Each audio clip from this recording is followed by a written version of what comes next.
After the end of World War II, the world was split into two, East and West.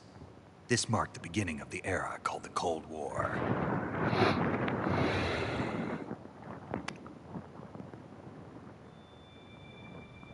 Soit le monde est en guerre constamment.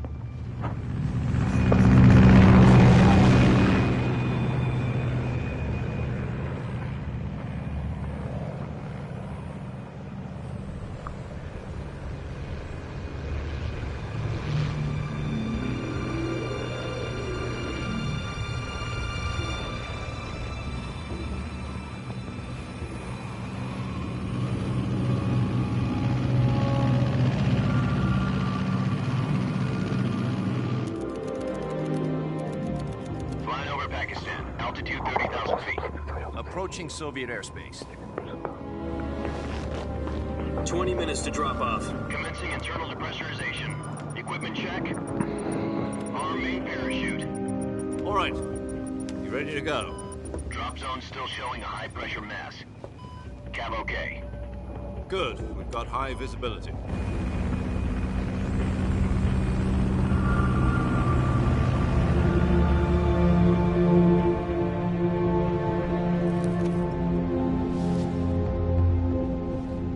That cigar. Connecting oxygen hose to interior connector. Put on your mask.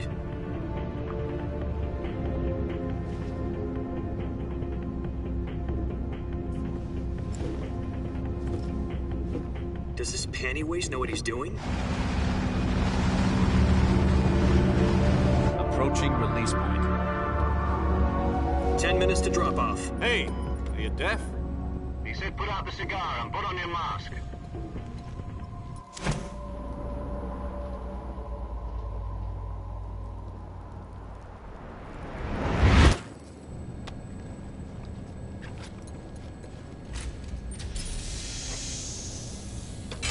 Depressurization complete. Checking oxygen supply. 6 minutes to drop off. Opening rear hatch.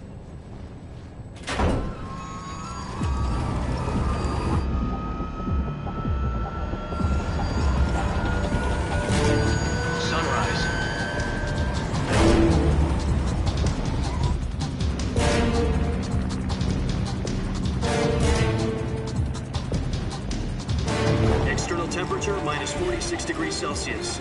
2 minutes to drop off. Stand up. You'll be falling at 130 miles per hour. Try not to get frostbite from the wind chill. 1 minute to drop off. Move to the rear. Activate the air bottle. This is one for the history books. The world's first halo jump. 10 seconds to drop off. Stand by. Status okay, all green. Prepare for drop-off. Countdown. 5, 4, 3, 2, 1. Spread your wings and fly. God be with you.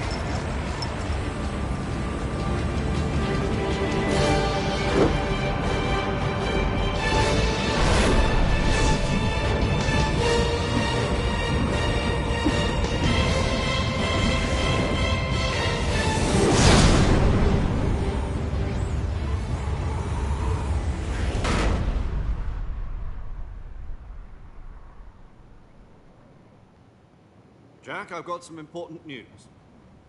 The head of the CIA has finally given us the green light for the virtuous mission. Virtual mission? No, the virtuous mission. The future of our Fox unit depends on it. If it succeeds, we'll be officially organized into a unit.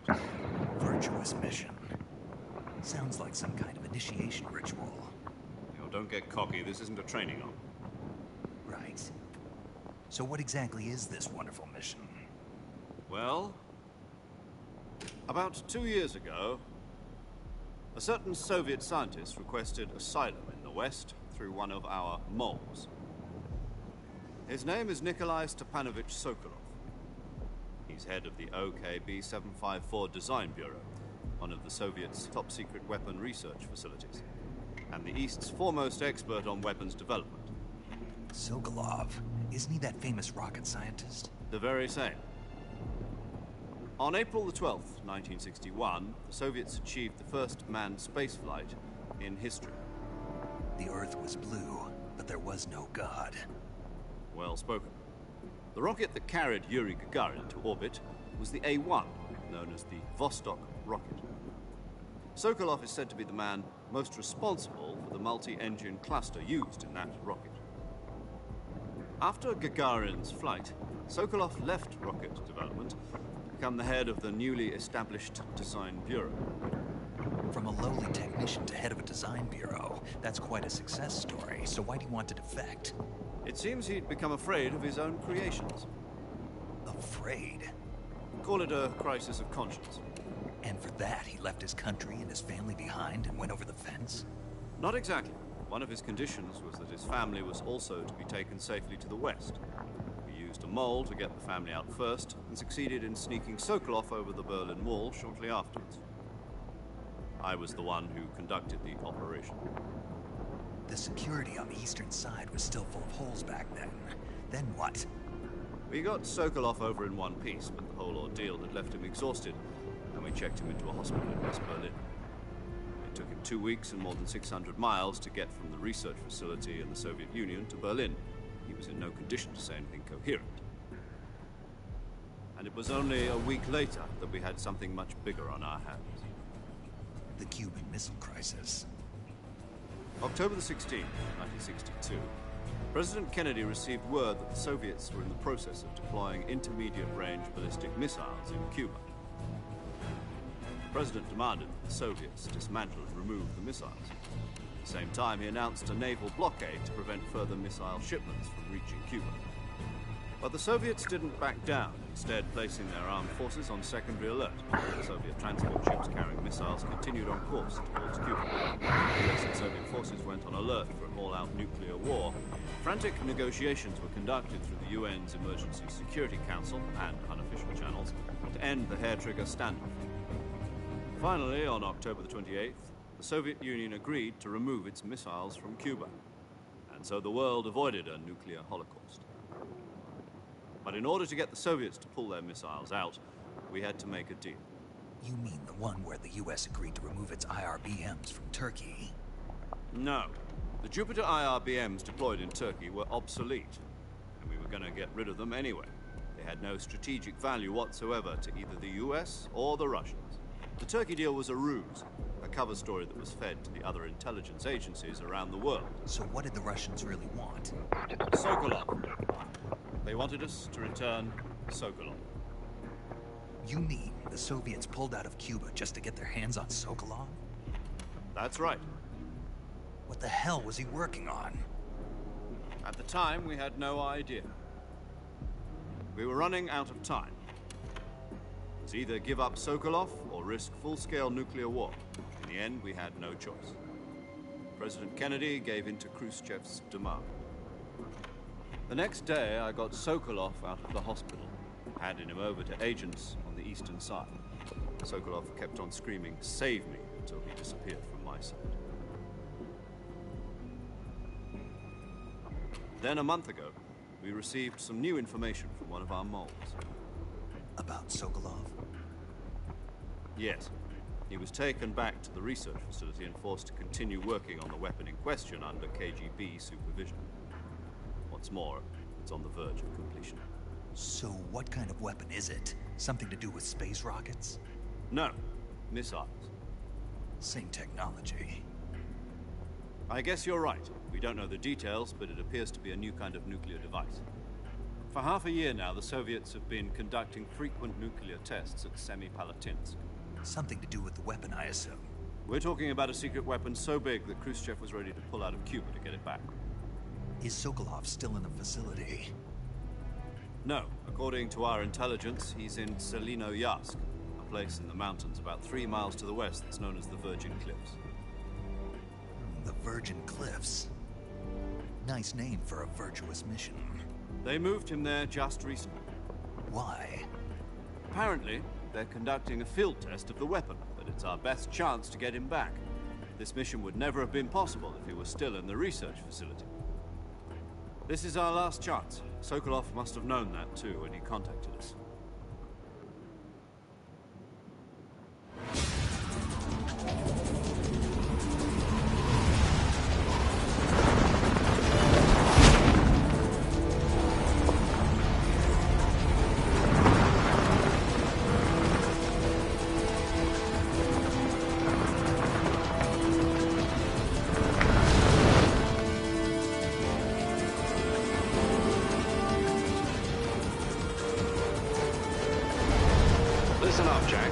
mission is to infiltrate Selino-Yask in the Soviet mountains, ensure the safety of Sokolov, and bring him back to the West.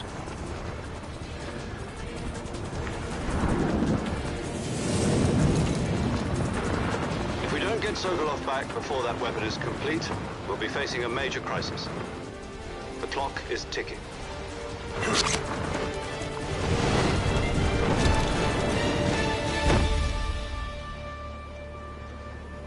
Once we've confirmed the rescue of Sokolov, stand by at the recovery point. A recovery balloon will be dropped at that point. Helium will be pumped into the balloon to inflate it. The process takes about 20 minutes. Once it's complete, the gunship's arm will latch onto the balloon and pull it up. The Fulton surface-to-air recovery system. I'm familiar with the theory. Take it easy. It's been combat-proven. Do you think Sokolov is up to it? The shock will be less than during a parachute jump, and the arm can handle up to 500 pounds. So you're planning on going over the border in a single combat talon? She's equipped with two 6-barrel 20mm Vulcan cannons, as well as two 40mm machine guns. Sounds like she could hold her own against a battalion of tanks. Even with the fuel in the reserve tank, we're facing a 4-hour time limit. If all goes well, it shouldn't take more than a few hours. Home in time for dinner. But if anything goes wrong, you'll be eating dinner, breakfast, and all the rest of your meals in the jungle.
Do you copy? You're already in enemy territory. Somebody might be listening in. From here on out, we'll be using code names to refer to each other. Your code name for this mission will be Naked Snake. I'll be referring to you as Snake from now on. You're not to mention your real name. Snake? Oh, you don't like snakes? What do you mean? You've eaten one before, haven't you? In survival training? I'm glad to hear that.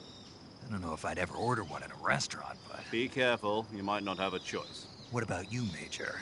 What should I call you? Let's see. I'll be Tom. Call me Major Tom. This will be a sneaking mission.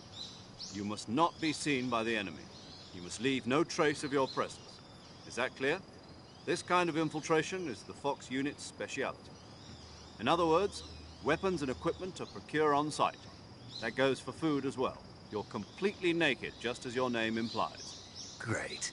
Now I see why you asked me if I like snakes. I suppose calling me Snake was your idea of a joke, too. No. There's a good reason for that. I'll tell you later when the time is right. Gotcha. Getting back to the subject, how exactly am I supposed to feed myself? You've been issued a knife and a tranquilizer gun. Use them to hunt for food. You'll also find some medical supplies in your backpack. Yeah, about the backpack. I lost it in a tree on the way down. I see. Well, you'd better go back and get it then. You know where it is? No problem. I can see it from here. It's stuck on a branch. To climb a tree, Stand in front of a tree that's covered in ivy and press the action button. I'll be monitoring your progress over the radio. We can't risk violating Soviet airspace, but I'll be in the gunship. My frequency is 140.85. I'll give you a call if I need to talk to you. If you need to talk to me, use the send function. Okay, Snake, go get your backpack.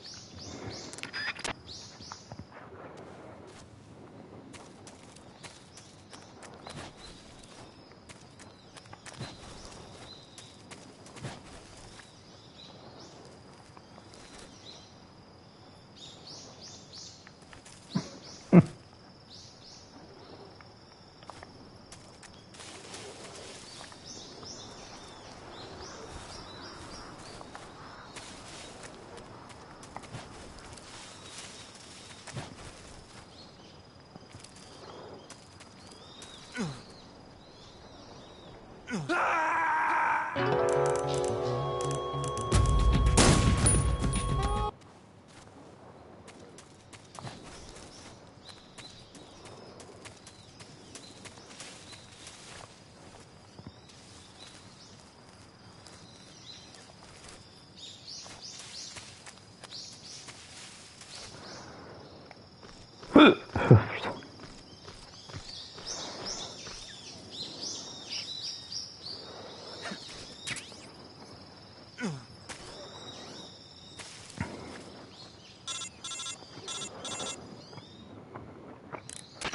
I see you've retrieved your backpack, Snake. To equip a weapon, it's necessary to take it out of your backpack. In the survival viewer, choose Weapon from the backpack. Your available weapons will be displayed in a window in the upper left. From that list, choose the weapon you want to equip and press the Enter button. For other equipped items, just do the same thing from Item. Got it. Use the survival viewer backpack. Yep, that's right. Survival is fundamental to this mission. After you've been out in the field for a while, your stamina will start to drop. If your stamina gets too low, it'll affect your performance. You won't be able to shoot accurately, for example, and your wounds won't heal as smoothly. Keep an eye on your stamina so you don't run out. To recover lost stamina, you can hunt for local flora and fauna. You can use either your tranquilizer gun or your knife to hunt. My only weapon is a Mark 22 Hush Puppy tranquilizer gun? That's right. It's been fitted with its own suppressor. However, the suppressor will deteriorate every time you fire. Once its durability reaches 0, the noise suppression effect will be gone. So don't get too...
Snake, try to remember some of the basics of CQC.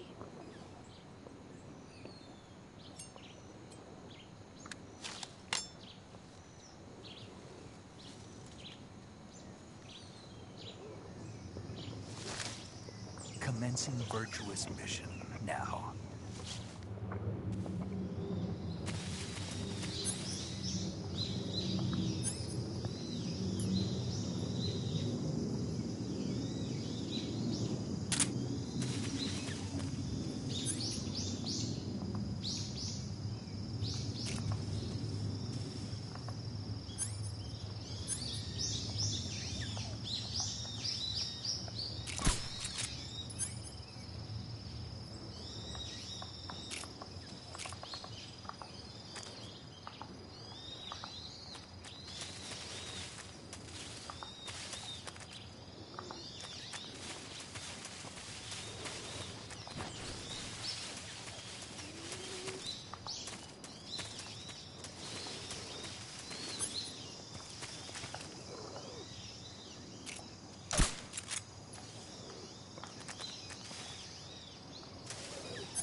Major, I've spotted 2 enemy soldiers.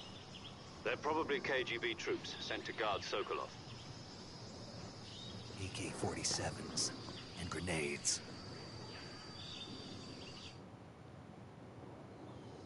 Snake, your presence in Soviet territory is already a violation of international law. You can't let the Kremlin find out that the CIA and the American government are involved. Contact with the enemy is strictly prohibited. Don't engage them in battle either. This is a stealth mission. Got that? The Major is right. The point of this mission is to sneak through the jungle without being seen. The success of the mission depends on how well you use your camouflage. Change your camouflage by selecting Camouflage from the Survival Viewer. The Uniform option lets you pick your uniform, while the Face option lets you change your face paint. Choosing camouflage that blends in with your surroundings will help you conceal yourself more effectively. Also, don't forget that anything that moves will stand out in the jungle. If you just stand up and run around like an idiot, you're bound to be spotted. But if you crawl instead, you should be able to sneak by without being noticed. You can see how effective your camouflage is by looking at the Camo Index. The Camo Index shows how well your current camouflage blends in with the surrounding area. The higher the value, the harder you are to spot, and vice versa. The key is to make yourself one with nature. Keep that in mind as you go along, okay?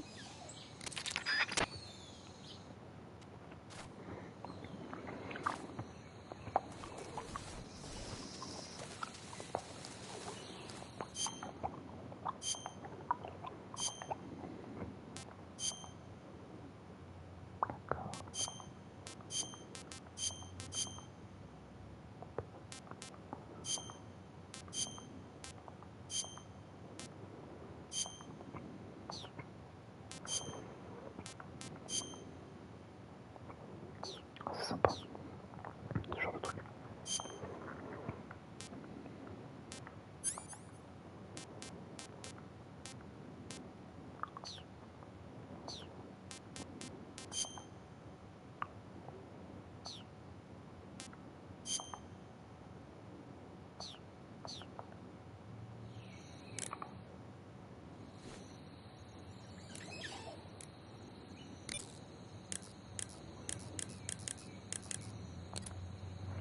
Chante. Alors, ça fait rêver ceux qui me jouent comme en mode. Oh, d'accord. Il y a personne qui joue comme en mode. Et moi, pas pu les faire. Oui, d'accord. Tout le monde les a fait, frère. Moi, je te parle des vrais gamers.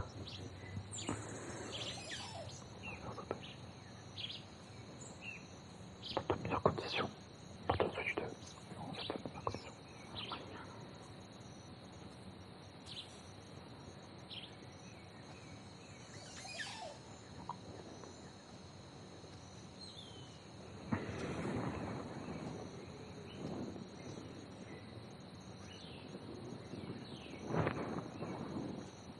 Quatre gros jeux, c'est moi. Mais Donkey Kong, c'est pas un gros jeu. Le Zelda, pareil. Là. Pokémon, c'est pareil, c'est pas un gros jeu.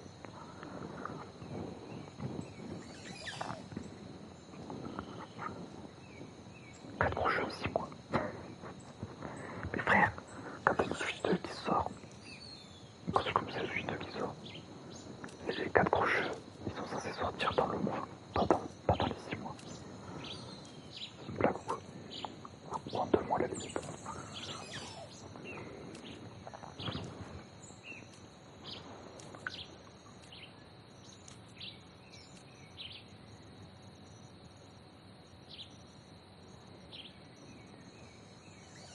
D'accord, mais là, je te demande, là, on parle de Switch 2, on parle pas de cette machine.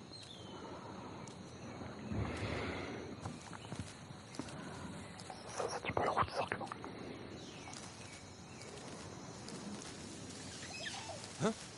Who's that? Ouais, d'accord.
Over there?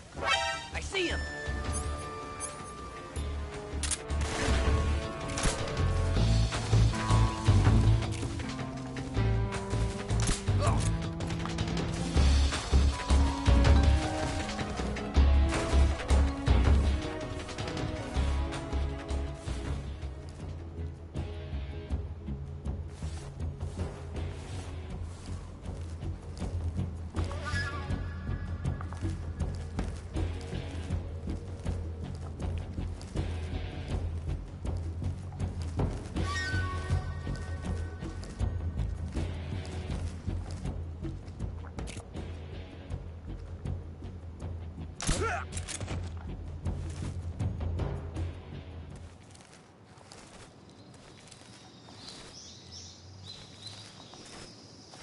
Ah mais il s'est pas avancé accroupi. D'accord.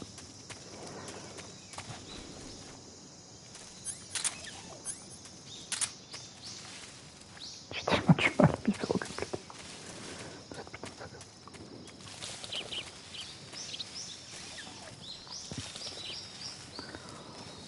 Mais frérot, tous les arguments.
HQ.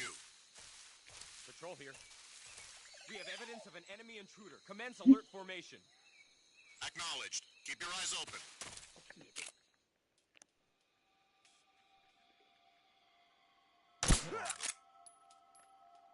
HQ, HQ. This is HQ. Patrol here. We've lost sight of the intruder. Going into high alert. Acknowledged. The enemy is still nearby. Pursue and engage him.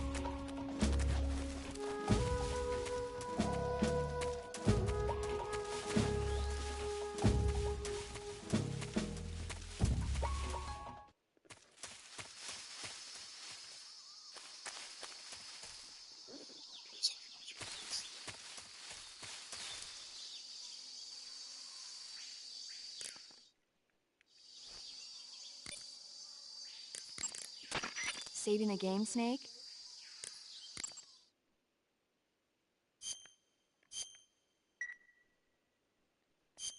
Hey, Snake? The King of Monsters? No, what is it? It's a movie you haven't seen.